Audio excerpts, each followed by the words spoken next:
Penilaian adalah suatu prosedur yang digunakan untuk memperoleh informasi tentang ketercapaian kompetensi peserta didik dalam proses pembelajaran. Tujuan penilaian yaitu menghimpun bahan-bahan keterangan yang akan dijadikan sebagai bukti mengenai taraf perkembangan peserta didik dalam proses pembelajaran. Assalamualaikum warahmatullahi wabarakatuh. Perkenalkan, saya Indah Permasari. Di sini saya akan melanjutkan presentasi dari Tasya. Saya akan menjelaskan penilaian memiliki tujuan. Secara khusus, penilaian memiliki tujuan. Yang pertama sebagai grading. Penilaian ini menunjukkan kedudukan siswa dalam berurutan, menunjukkan hasil kerja peserta didik dibandingkan dengan peserta didik yang lainnya. Fungsi penilaian grading ini cenderung membandingkan anak dengan anak yang lain sehingga lebih mengacu kepada penilaian acuan norma. Yang kedua, sebagai alat seleksi. Penilaian ini ditujukan untuk memisahkan antara peserta didik yang masuk kategori tertentu dan yang tidak. Yang ketiga, untuk menggambarkan sejauh mana siswa menguasai kompetensi. Yang keempat ini sebagai bimbingan. Penilaian ini bertujuan untuk mengevaluasi hasil belajar peserta didik dalam rangka membantu peserta didik memahami dirinya untuk membuat keputusan tentang langkah berikutnya dan untuk mengembangkan kepribadiannya. Yang kelima, sebagai alat diagnosis. Ini bertujuan untuk menunjukkan kesulitan belajar yang dialami siswa dan prestasi yang bisa dikembangkan. Dan ini akan membantu guru untuk menentukan apakah seseorang perlu diremediasi. Yang keenam, sebagai alat prediksi. Bertujuan untuk mendapatkan informasi yang dapat memprediksi bagaimana kinerja siswa pada jenjang pendidikan. Hakikat alat penilaian. 1. Alat penilaian secara umum terdiri dari dua jenis, yakni tes dan non-tes. Yang kedua, tes adalah himpunan pertanyaan yang harus ditanggapi dengan tujuan untuk mengukur suatu aspek tertentu dari orang yang dites. Yang ketiga, non-tes adalah seperangkat tugas yang direncanakan untuk memperoleh informasi. Jenis-jenis alat penilaian yaitu A. Tes pilihan, B. Tes isian, C.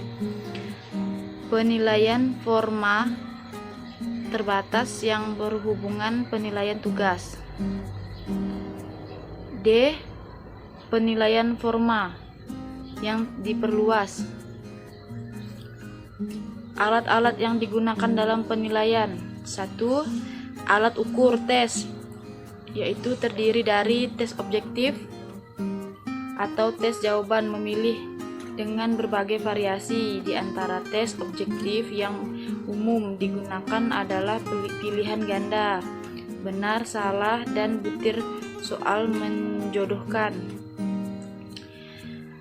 Tes esai atau tes yang jawaban tersusun dan terstruktur yang terdiri dari butir teks, jawaban singkat, dan butir teks uraian atau esai. Sekian presentasi dari saya, akan dilanjutkan oleh Winda Ariska. Assalamualaikum warahmatullahi wabarakatuh. Perkenalkan, nama saya Winda Ariska. Di sini saya akan melanjutkan presentasi dari Rizka Cahya. Yang kedua, alat ukur non-tes. Yang A, alat ukur observasi, yaitu alat ukur observasi digunakan untuk mengukur peserta didik atau kegiatan proses pembelajaran. Yang B, wawancara. Teknik evaluasi yang menekankan adanya pertemuan secara langsung antara evaluator dengan dievaluasi atau antara guru dengan siswanya. Yang C, kuesioner. Sebuah daftar pertanyaan yang harus diisi oleh responden. Yang D, diskusi.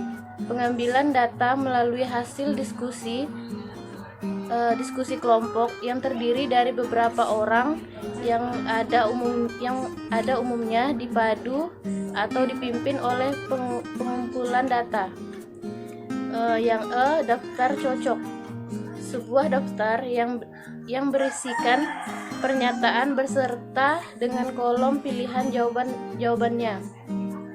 Yang F, proyek. Penilaian yang mencangkup perencanaan penyelidikan, analisis proyek atau kegiatan. Yang G, portofolio, yaitu laporan lengkap tentang kegiatan yang dilakukan siswa dalam kurun waktu tertentu. Selanjutnya, penskoran penilaian dapat dilakukan melalui yang pertama, penskoran soal pilihan ganda. Bentuk pilihannya ada 3 macam, yaitu penskoran tanpa koreksi, penskoran ada koreksi jawaban, dan penskoran dengan butir beda bobot. Selanjutnya, pemberian skor tes pada domain afektif. Yang terakhir, pemberian skor tes pada domain psikomotor. Selanjutnya, pengembangan alat penilaian terdiri dari 2, yakni yang pertama pengembangan tes, yang kedua langkah pengembangan tes. Yang pertama, pengembangan tes ada 8 yang perlu ditempuh dalam pengembangan tes hasil belajar. Yang pertama, menyusun spesifikasi tes. Yang kedua, menulis soal tes. Yang ketiga, menelaah soal tes. Yang keempat, melakukan uji coba tes. Kelima, menganalisis butir soal. Yang keenam, memperbaiki tes. Yang ketujuh, merakit tes. Yang kedelapan, menafsirkan hasil tes. Yang kedua, langkah pengembangan tes. Pengembangan instrumen non-tes juga memiliki langkah-langkah yang harus diikuti. Yang pertama, menentukan spesifikasi instrumen. Yang kedua, menulis instrumen. Yang ketiga, menentukan skala instrumen. Yang keempat, sistem penskoran. Yang kelima, telaah instrumen. Yang keenam, merakit instrumen. Yang ketujuh, uji coba instrumen. Yang kedelapan, analisis hasil uji coba. Yang kesembilan, perbaikan instrumen. Yang kesepuluh, pelaksanaan pengukuran. Yang kesebelas, penafsiran hasil pengukuran. Sekian dari kelompok kami. Assalamualaikum warahmatullahi wabarakatuh.